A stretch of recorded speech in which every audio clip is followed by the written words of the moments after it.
Good evening sir. Medak జిల్లాలో వ్యవసాయం నాడు మరియు నేడు ఎలా ఉందంటారు సార్?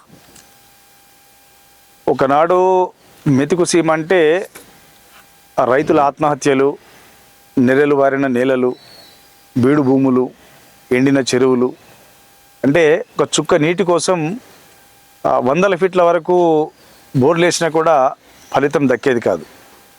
కానీ నేడు ఏంటంటే ప్రాజెక్టులో నిర్మించి భూగర్భ జలాల యొక్క స్థాయి పెరగడం వల్ల నీటి లభ్యత పెరిగింది. వాటి వల్ల వ్యవసాయం కూడా మనకు కొంచెం సులభంగా మారింది. అట్లే ప్రభుత్వాలు కూడా ఈ రాష్ట్రీయ కృషి వికాస్ యోజన లాంటి పథకాలు తీసుకొచ్చి ఆ రాయితీల మీద రైతులకు ఆ పథకాలని వాళ్ళు పంపిణీ చేస్తున్నారు. వాటికి సంబంధించినటువంటి పరికరాలు కూడా పంపిణీ చేస్తున్నారు అన్నమాట. అంటే జిల్లాలో వరి సాగు విస్తీర్ణం బాగా పెరిగింది. సాగు అనేటువంటిది రికార్డు స్థాయిలో ఉన్నది. అట్లే ప్రభుత్వ పథకాలు కూడా రైతులకు కొంచెం అండగా ఉంటున్నాయి. కాబట్టి నాటికి నేటికి వ్యవసాయము దాని యొక్క సాగు విస్తీర్ణం పెరిగిందన్నది మాత్రం నిజం. సార్, ప్రస్తుతం ఎలాంటి పంటలు పండిస్తున్నారు? ప్రస్తుతం రైతులు ఎక్కువగా వరి పంట వైపు మొగ్గు చూపుతున్నారు. కొంతమంది రైతులేమో వాణిజ్య పంటలైనటువంటి కాఫీ, టీ, ప్రత్తి, తర్వాత అంటే ఇలాంటి పంటలు కూడా పండిస్తున్నారు. అయితే వర్షాధారిత పంటలు కావడం వల్ల ఇప్పుడు మనకి ఎక్కువగా వరి పంట, మొక్కజొన్న పంట మీద ఎక్కువగా రైతులు దృష్టి సారించారు. అట్లే రైతులకు మన ఉమ్మడి మెదక్ జిల్లాలో సిద్దిపేట, ఉస్నాబాద్ లాంటి ప్రాంతాల్లో ఆయిల్ ఫామ్ సాగు వైపు ప్రభుత్వము అంటే ఆ పంట పండించడానికి రైతులకు కొన్ని రకాలైన సూచనలు చేసింది. రైతులు కూడా చాలా కొన్ని వందల వేల ఎకరాల్లో ఆయిల్ ఫామ్ వైపు మొగ్గు చూపుతున్నారు. ఆయిల్ ఫామ్ వల్ల దీర్ఘకాలంగా చాలా లాభాలు ఉన్నాయి. కాబట్టి అంటే రైతులు కేవలం ఒక వరినో ఇంకో దాన్ని నమ్ముకోకుండా దీర్ఘకాలంగా లాభాలు ఉండేటటువంటి పంటలు కూడా వేసుకోవడానికి సిద్ధంగా ఉండదని ప్రభుత్వం సూచిస్తున్నది. దాన్ని అనుసరించి కొంతమంది రైతులు కూడా అలాంటి పంటలు పండించడానికి ముందుకెళ్తున్నారు. జీవ వైవిధ్య మార్పుల గురించి చెప్పండి.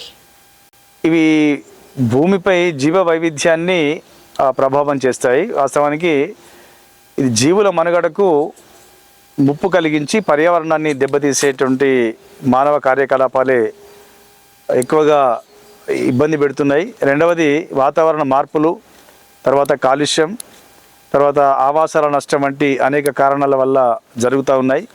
అయితే జీవ వైవిధ్యాన్ని పరిరక్షించడానికి కొన్ని చర్యలు మాత్రం చేపట్టాలి. అంటే ఎన్విరాన్మెంట్ని అంటే పర్యావరణానికి హాని కలిగించకుండా మన జీవనశైలిని మార్చుకోవాలి. మొక్కలు నాటాలి, పచ్చదనాన్ని పెంచాలి. ఈ సాంప్రదాయ వ్యవసాయం ఏదైతే ఉందో అంటే కృత్రిమ ఎరువులు, పురుగుల మందుల వాడకాన్ని తగ్గించి సాంప్రదాయ సేద్యాన్ని చేయడం వల్ల మనం మళ్ళీ జీవ వైవిధ్యాన్ని పునరుద్ధరించవచ్చు.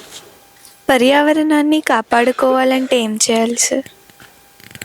పర్యావరణాన్ని పరిరక్షించడానికి ప్రజలు నీటిని, తర్వాత విద్యుత్తుని ఆదా చేయాలి. ప్లాస్టిక్ వాడకాన్ని తగ్గించుకోవాలి. ఆ గుడ్డ సంచులు మాత్రమే వాడాలి. మొక్కలు నాటాలి, రీసైక్లింగ్ చేయాలి, చెట్లను పెంచాలి.